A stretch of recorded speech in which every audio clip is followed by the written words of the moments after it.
sakit hati, Julian akan mengusut tuntas kejahatan Pak Gunawan, Mama Lestari, dan Rafael. Kini pun Julian sudah membuat datanya untuk membongkar satu persatu kejahatan keluarga Pak Gunawan. Julian ingin meminta keadilan untuk kejahatannya kepada Safira. Di balik kematian kedua orang tua Safira, bukan hanya itu saja, harta kekayaan Pak Abdi juga telah dirampas oleh Pak Gunawan, terutama PT Platina Mandiri itu adalah milik Safira. Safira pun memiliki bukti yang kuat yang telah diwasiatkan Pak Abdi kepada Safira dan malah diambil oleh Pak Gunawan. Julian akan menjadi detektif untuk membongkar semua kejahatan keluarga Pak Gunawan yang membuat Julian menderita dan Safira pun menderita saat ini.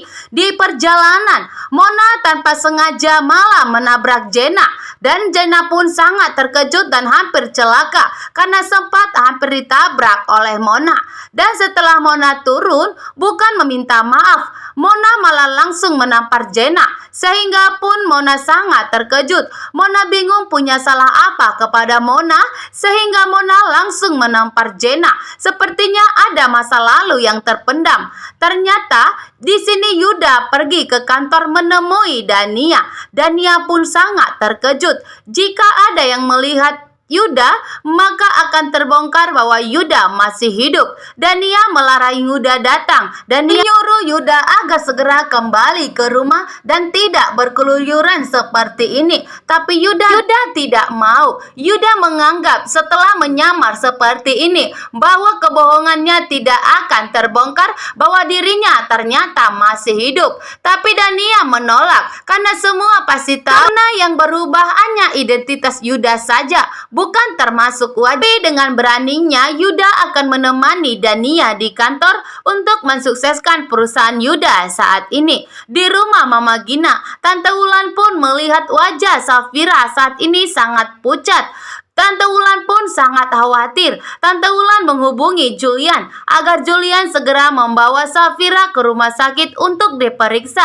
Kenapa Safira saat ini begitu lemah sekali dan wajahnya pun sangat pucat. Dan di sini mau merayakan 7 bulanan Safira, tapi Safira malah mengalami sakit seperti ini. Tante Wulan segera menghubungi Julian agar segera kembali ke rumah karena Mama Gina pun tidak ada di rumah. Yang ada hanya Tante Wulan dan Safira. Dan di saat Tante Wulan menghubungi Julian, Julian saat ini semakin bingung dan dilema. Saat ini Julian menjadi detektif untuk melacak kejahatan Rafael, dan sedangkan Tante Wulan menyuruh dirinya harus pulang saat ini.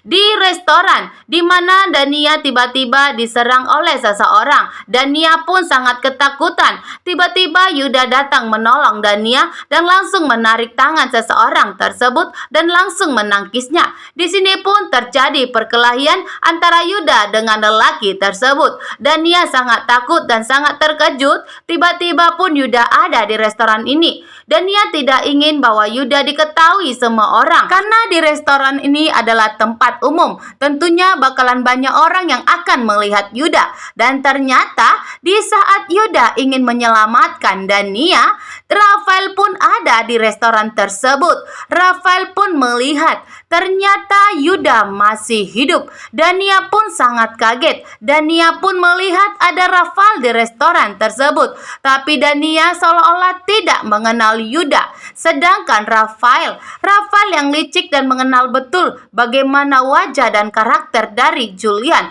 Rafael pun sangat terkejut bahwa ternyata Dania selama ini telah membohongi semua orang bahwa ternyata Yuda masih hidup. Rafael akan membongkar dan akan membuktikan bahwa Yuda masih hidup. Dan jika ternyata Yuda masih hidup, maka Rafael tidak akan membiarkan Yuda hidup dan berkeliaran begitu saja. Di sini Rafael akan kembali menangkap Yuda jika ternyata dan terbukti jika Yuda masih hidup. Disinilah persaingan antara Yuda, Dania, dan Rafael akan memiliki konflik kembali. Sedangkan Yuda tidak akan bisa kabur dengan wajahnya yang tetap dengan mirip Yuda dan mengubah identitasnya.